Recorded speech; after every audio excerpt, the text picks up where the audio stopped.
పులివెందుల్లో మరో కోడికత్తి దాడి జరగబోతుందా? ఖచ్చితంగా ఇప్పుడు జరుగుతున్న పరిణామాలు చూస్తూ ఉంటే మరొక దాడి అయితే గ్యారంటీగా జరగబోతుంది పులివెందుల్లో అని చాలామంది ప్రజలు అలాగే పోలీస్ వర్గాల్లో కూడా ఒక ఆందోళన ఉందండి. అయితే ఎందుకు ఇప్పుడు ఈ సమయంలో పులివెందుల్లో కోడికత్తి దాడి ఎందుకు జరుగుతుంది అనుకుంటున్నారా? పులివెందుల్లో జడ్పీటీసీ ఎలక్షన్ జరుగుతుంది. అయితే మీరు అడగొచ్చు, పులివెందుల్లో ఎక్కడో జడ్పీటీసీ ఎలక్షన్ జరిగితే దాని గురించి ఇప్పుడు స్టేట్ అంతా డిస్కషన్ ఏట్రా ఇష్యూ అని.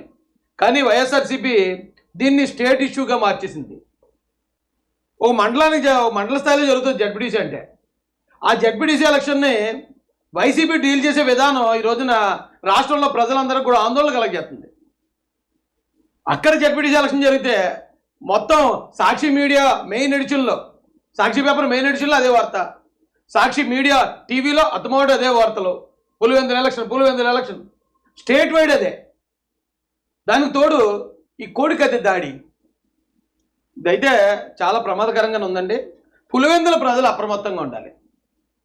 ఒకసారి అది ఆన్ చేయండి. ఇక్కడ మీరు చూడండి, వైఎస్ఆర్సీపీ అఫీషియల్లో పెట్టారు 9/8/2025 విజయవాడలో ఇది జరిగిందండి. పులివెందుల జడ్పీ ఉప ఎన్నికల్లో వైఎస్ఆర్సీపీ నాయకురాలపై దాడులు దౌర్జన్యాలు అంటూ అదొక సోది చెప్తూ దేవినేని అవినాష్ వాళ్ళ బ్యాచ్ అంతా కలిసి మేరు నాగార్జున ఉన్నాడు, ఇంకా చాలామంది ఉన్నారు ఇక్కడ, విజయవాడలో ధర్నా చేస్తున్నారు. అంటే పులివెందుల్లో జరిగే ఒక జడ్పీటీసీ ఎలక్షన్ కోసం విజయవాడలో ఈ బ్యాచ్ అందరికి పనేంటి? ఎవరో ఒక లేడీ కొంచెం పైకి తీసుకెళ్ళండి.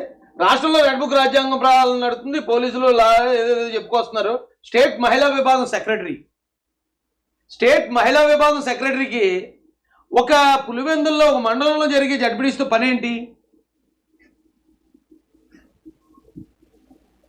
రాష్ట్ర అధికార ప్రతినిధి అట, ఈయన ఎవరో అధికార ప్రతినిధినా, రమేష్ కుమార్ రెడ్డి, వైఎస్ఆర్సీపీ రాష్ట్ర అధికార ప్రతినిధి. ఇతను కంగారు పడిపోతున్నాడు పులివెందుల్లో జడ్పీటీసీ ఎలక్షన్ కోసం. ఇక్కడ ఒక పోస్టర్ వేసారు చూడండి, CMO direction BTech action. YSRCP నేతలను హతమార్చేందుకు ప్రణాళిక, బీటెక్ రవి తమ్ముడు భరత్ చిన్నాన్న రఘు రంగప్రవేశం. ఏమంటే బీటెక్ రవి గారు మనుషులు చంపేస్తున్నారా? ఎంతమందిని చంపారు ఇప్పుడు దాకానే? ఎంతమంది వైసీపీ నాయకులు చంపేశారు ఈ సంవత్సర కాలంలో? అది కూడా ఈ ఏదైతే జడ్పీటీసీ ఎలక్షన్ ఉందో దానికోసం జరిగే డ్రామా ఇది. కాబట్టి వైఎస్ఆర్ జిల్లా కలెక్టర్ కలిసి వినతిపత్రం అందజేశారట ఎవరో జిల్లా అధ్యక్షులు పోసారెడ్డి రవీందర్ రెడ్డి గారు. వైసీపీ గెలుస్తుందని కుట్లు ఎత్తున్నారట.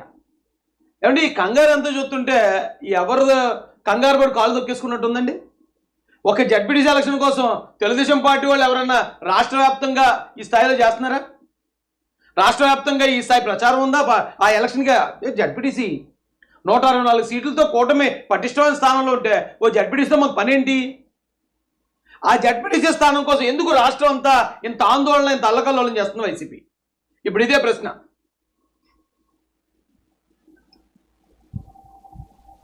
ఈ నెలలో చూడండి, ఒక అతన్ని పాపం వీల్ చైర్లో కూర్చోబెట్టేశారు. దెబ్బలు తగిలే అంటున్నారు. కొన్ని దెబ్బలు తగిలితే కొన్ని తగిలినట్టు ఉంచొచ్చు కదా. మొత్తం షర్ట్ ఇప్పేసి ముష్టోళ్ళ ధైర్యం చేశారు అతన్ని, ఎమ్మెల్సీని. ఎందుకంటే అతను ఒక బీసీ సామాజిక వర్గానికి చెందినడు కాబట్టి మొత్తం షక్కో ప్యాంటో మొత్తం అని నిప్పేసి ఏదో కొడిసారు చంపేశారు ఇప్పుడు అని ఒక సెంటిమెంట్ డ్రామా ఆ పులివెందుల్లో పండించడానికి విపరీతంగా ప్రయత్నిస్తున్నారు. ఎందుకు? పాపం అతనికి అయితే యాగ్గా కట్టేస్తారు. గతంలో జగన్మోహన్ రెడ్డి గారు ఇక్కడ గులకరాయి కట్టు, తర్వాత కోడికత్తి కట్టు, ఆ కట్లు గుర్తొస్తున్నాయి మాకు. మనోడు కూడా కట్టేసుకుని తిరిగేస్తున్నాడు. అంటే ఒక సెంటిమెంట్, అంటే ఒక రాష్ట్ర రాజకీయాల్ని ఇచ్చేసేటప్పుడు ఏ సెంటిమెంట్లు అయితే వాడారో అది కేవలం ఒక జడ్పీటీసీ ఎలక్షన్కి వాడేస్తున్నారేంటి? సర్వశక్తులు కొట్టేస్తున్నారు వైసీపీ వాళ్ళు. వేస్తారు మనోడు, కట్టేస్తారు చేతికి, గీగెలా పెట్టి తిరుగుతాడు ఇంకా ఎలక్షన్ అయ్యేదాకానే. మళ్ళీ ఎలక్షన్ అయిన తర్వాత మరి కట్టు ఉండదు, దెబ్బ ఉండదు, అక్కడ మచ్చ ఉండదు, నా బొక్క ఉండదు, మొత్తం అంతా కల్లాస్. ఇతను ఏదో మాట్లాడుతున్నాడు చూడండి, నాపై దాడికి నారా లోకేష్ కుట్ర. అసలు ఈ ఫోటోని ఇప్పుడే ఫస్ట్ టైం చూడడం నేను, ఈ ముఖాన్ని. ఎవరో కొత్త ఆర్టిస్ట్ ఈ మధ్య వైసీపీ సోషల్ మీడియా బాగా లేపుతుంది మనోడిని, సతీష్ రెడ్డి పేరు. ఇతని మీద దాడి చేయనా గట్ట నారా లోకేష్ గారు ఇప్పుడు అన్ని పనులు వదిలేసి సతీష్ రెడ్డి ఎక్కడున్నాడు చూడరా మీరు, ఏదో మాస్కులు వేసుకుని వెళ్ళండి లేకపోతే కత్తులు అడుగుని వెళ్ళండి అని ఇతని మీద దాడికి ప్రయత్నిస్తున్నారట. అయితే ఇది కామెడీయే మామూలుగా వింటానికి, కానీ నాకు ఎక్కడే డౌట్ వచ్చింది. ఒకసారి నాపై దాడికి నారా లోకేష్ కొట్టరా, నాకు ఏదైనా జరిగితే లోకేష్ బీటెక్ వెళ్తే బాధ్యత, టీడీపీ నాయకులే ఈ సమాచారం ఇచ్చారు, సుమోటోగా తీసుకుని సిబిఐ ద్వారా, సిబిఐ సరిపోతుంది సతీష్ రెడ్డి, లేకపోతే ఎఫ్బిఐని, ఇంటర్పోల్ని, లేదా మొసాద్ని, M16 వాటిని కూడా రమ్మంటావా, సిఐఏని? పులివెందుల్లో పోలీసులు పచ్చగొండలు వేసుకుని తిరుగుతున్నాడు. డిఎస్పీ గారి మీద చెప్తున్నాడు తనపై దాడి జరగబోతుందని వైఎస్ఆర్సీపీ సీనియర్ నేత రాష్ట్ర కార్యదర్శి ఎస్వి సతీష్ కుమార్ రెడ్డి సంచలన ఆరోపణలు చేశారు. మంత్రి లోకేష్, పులివెందుల టీడీపీ నేత బీటెక్ రవి ఇద్దరు దీనికి బాధ్యులని వారిద్దరిని సుమోటోగా తీసుకుని సిబిఐతో విచారణ చేయించాలని డిమాండ్ చేశారు. తనపై జరగబోయే దాడి గురించి టీడీపీ నేతలే సమాచారం ఇచ్చారు. టీడీపీ నేతలు ఇచ్చారట సమాచారం. అంతేనా? చంద్రబాబు నాయుడు గారు ఇచ్చారా? పోనీ చెప్పరా, ఎన్ని వాళ్ళు ఉంటే ఎంగలప్పలు ఎన్నో చెప్తారు అన్నట్టు టీడీపీ వాళ్ళు ఇచ్చారటండి సమాచారం. నాకు ఎందుకు డౌట్ వచ్చిందంటే, ఆల్రెడీ ఆ బీసీ నేతని ఎవరినో ఒక అతను చెప్పి మొత్తం బట్టలని నిప్పేసి ముష్టోళ్ళు బయట తిప్పుతున్నారు. ఆ సింపతి సరిపోతలేదు వీళ్ళకి, సానుభూతి.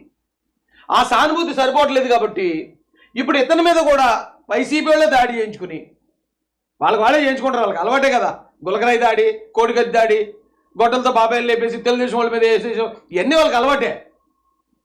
ఒక జెడ్పీటీసీ ఎలక్షన్ కోసం ఎన్ని డ్రామాలు చేస్తున్నారు ఒకసారి ఆలోచించండి. అయితే మనోడి మీద వాళ్ళు దాడి చేసుకుంటారు. ఇక నేను ఆల్రెడీ ముందే చెప్పాను కదా, లోకేష్ గారు దాడి చేస్తారని చెప్పాను కదా, బీటెక్ రావు గారు చేస్తారని చెప్పాను కదా, ఇదిగో దాడి జరిగింది నా మీద.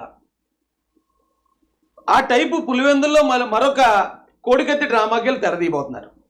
అప్రమత్తంగా ఉండండి పులివెందుల ప్రజలందరూ.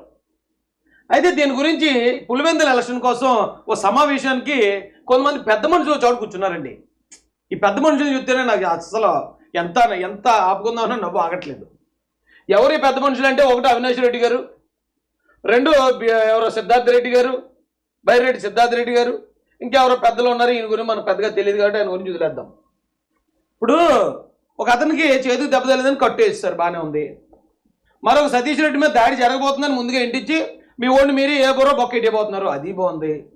అయితే ఆ చిన్న చిన్న గాయాలని, ఆ చిన్న చిన్న దెబ్బల్ని చూపించి సింపతి గెయిన్ చేద్దాం అనుకునే మీరు ఏకంగా మర్డర్ కేసులో ఉన్న వాళ్ళు తిప్పుతున్నారు ఏంటి ప్రచారానికి? ఇప్పుడు వివేకానంద రెడ్డి గారు పులివెందుల్లో ఎవరికి ఏ కష్టం వచ్చినా సరే పరిగెట్టుకు వెళ్ళే వ్యక్తి, అందరి కష్టాలకు కూడా సామాన్యుడిగా వెళ్ళే ఒక గొప్ప నాయకుడు వివేకానంద రెడ్డి గారు. అదే పులివెందుల వాసి. ఆయన్ని గొడ్డలతో ముక్కలుగా నరికిన వ్యక్తుల్లో ముఖ్యమైన వ్యక్తి అవినాష్ రెడ్డి గారు. ఆ ముక్కలుగా నరికేసిన వ్యక్తి, మర్డర్ చేసిన వ్యక్తి ఏమో అతన్ని పంపిస్తున్నారు ప్రచారానికి. ఇంకో పక్కన చిన్న చిన్న ఘాట్లు ఎట్టి చేతికి ఒక కట్టేసి దాంతో సానుభూతికి ఏం చేయడానికి ఎలా ప్రయత్నిస్తారు మీరు? బైరెడ్డి సిద్ధార్థ రెడ్డి మీద కూడా గతంలో మర్డర్ కేసు ఉంది. అది ఇప్పుడు ఉందా లేదా అనేది పక్కన పెడితే, ఏముందో లేదో నాకు తెలియదు, అతనే చెప్పండి నా మీద మర్డర్ కేసు ఉందని. వీళ్ళిద్దరి మీద మర్డర్ కేసులు ఉన్నాయి. వాళ్ళు ఇప్పుడు పులివెందుల జడ్పీటీసీ ఎలక్షన్కి వ్యూహకర్తలు. మరి అలాంటి వాళ్ళు వ్యూహాలు ఎత్తి ఎలా ఉంటాయో ఆలోచించండి. అవినాష్ రెడ్డి గారికి తెలుసు బాబాయిని చంపేసింది వాళ్ళేని, కానీ ఉదయానికి గుండుపోటు అని చెప్పి సాక్షిలో వచ్చేయటం, నారాసుర రక్త చరిత్ర సాక్షి పేపర్లో వచ్చేయటం, బీటెక్ రావు గారు ఆదినారాయణ రెడ్డి గారే చంపేశారని బుర్ర జల్లేయటం, ఈ చరిత్ర అంతా మర్చిపోయారా? అప్పుడే రాష్ట్ర ప్రజలు మర్చిపోయారా, లేకపోతే పులివెందుల ప్రజలు మర్చిపోయారా? నా తండ్రి చనిపోయాడని చెప్పి బాధలో ఉన్న సునీత రెడ్డి గారిని కూడా కేసులు ఇరికించాలని చూశారు. వాళ్ళందరూ పులివెందులే. ఈవేళ తెలిసిపోద్ది అసలు పులివెందుల కథ ఏంటి, పులివెందుల ప్రజలు ఎలాంటి వాళ్ళు అనేది ఈ రాష్ట్ర ప్రజలకి ఈ ఎలక్షన్తో తెలిసిపోబోతుంది. ఎందుకు చెప్తున్నానంటే, పులివెందుల ప్రజలు కొన్ని కరుడుగట్టిన కఠోర సత్యాలు మీరు ఒప్పుకోవాల్సిందే. మీరు అవునన్నా కాదన్నా పులివెందుల ప్రజల మీద ఒక రకమైన చెడు అభిప్రాయం ఉంది రాష్ట్ర వ్యాప్తంగా. ఎందుకు చెడు అభిప్రాయం ఉందంటే, మీరేం చెడ్డోళ్ళు లేకపోతే మీరు నేరస్తులని కాదు. ఆల్రెడీ నేరాలు ఉన్నాయని తెలుసు, అవినీతి కేసులు ఉన్నాయని తెలుసు, బాబాయిని వాళ్ళే చంపేశారనే విషయం కూడా అందరికీ తెలుసు.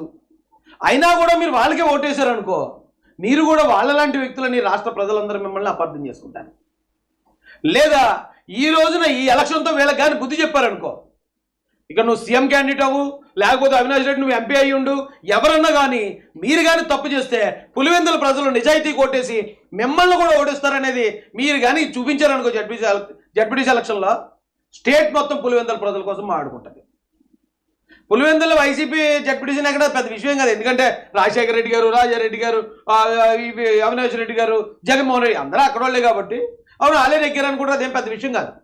అక్కడ వైసీపీ ఓడిపోవడం పెద్ద విషయం, 2 రాష్ట్రాల్లో విషయం కాదు. అక్కడ జడ్పీటీసీ గెలిచినా సీఎం చంద్రబాబు నాయుడే, గెలవకపోయినా సీఎం నారా చంద్రబాబు నాయుడే. కానీ ఆ గెలుపోవటములు మాత్రం పులివెందుల ప్రజల మీద, ఈ రాష్ట్ర ప్రజలకున్న అభిప్రాయాన్ని మార్చేస్తాయి. జగన్మోహన్ రెడ్డి గారికి కూడా అదో గుణపాఠం అవుతుంది. అమ్మడేమా మా సొంత నియోజకవర్గం కదని ఇప్పుడు పట్టించుకోకపోతే ఏళ్ళు కూడా నన్ను ఓడిస్తారనమాట అనే రేపు పొద్దున మీ మీద కూడా అతనికి జాగ్రత్త పెరుగుతుంది. మరి అలాగ ఆలోచిస్తారో ఇలాగ ఆలోచిస్తారో మీ ఇష్టం అండి. కట్లు వేసేసారు ఓకే. ఇదండి పులివెందుల ప్రజల నుంచి చెప్పాలి. ఏం చూడండి, మర్డర్ కేసు అదే పులివెందుల వివేకానంద రెడ్డి గారిని ఘోరంగా చంపారు కదండి. ఇప్పుడు ఆయనకి 70 సంవత్సరాలు దాటిన వ్యక్తి. సినిమాలో చూపించినట్టు ఏదో జస్ట్ తలగడేలాగా ముక్కు పెడితే చచ్చిపోతారు ఆ వయసులో ఉన్నవాళ్ళు. గొడ్డలు ఇచ్చుకుని అంత దారుణం నరకక్కర్లే. కానీ అలా నరికిన వ్యక్తిని జగన్మోహన్ రెడ్డి గారు ఎంత ధైర్యంగా అక్కడ ప్రచారాన్ని తిప్పుతాడు చూసారా. అంటే జగన్మోహన్ రెడ్డి గారి ఉద్దేశం ఏంటంటే పులివెందుల ప్రజలందరూ కూడా మాలాగే నేరస్తులకే వాళ్ళు ఓటేస్తారు, చూడండి నేను ఈ ప్రపంచానికి పులివెందుల ప్రజలందరినీ నేరస్తులుగా ఎలా చూపించాను అని జగన్ గారు భావిస్తున్నారేమో. మరి ఆలోచించాలా, పులివెందుల ప్రజలు మరి నేరపూరితమైన మెంటాలిటీ కలిగిన వ్యక్తులా, లేదా నేరాలు చేసేవాళ్ళని ఎట్టి పరిస్థితుల్లో మా వాళ్ళని కూడా ఓడిస్తాం, వాళ్ళకి బుద్ధి చెప్తామని చెప్పి ఈ రాష్ట్ర చరిత్రలో పులివెందుల ప్రజలకంటూ ఓ ప్రత్యేక స్థానం మీరు నిలబెట్టుకుంటారు అనేది మీరు ఆలోచించుకోండి.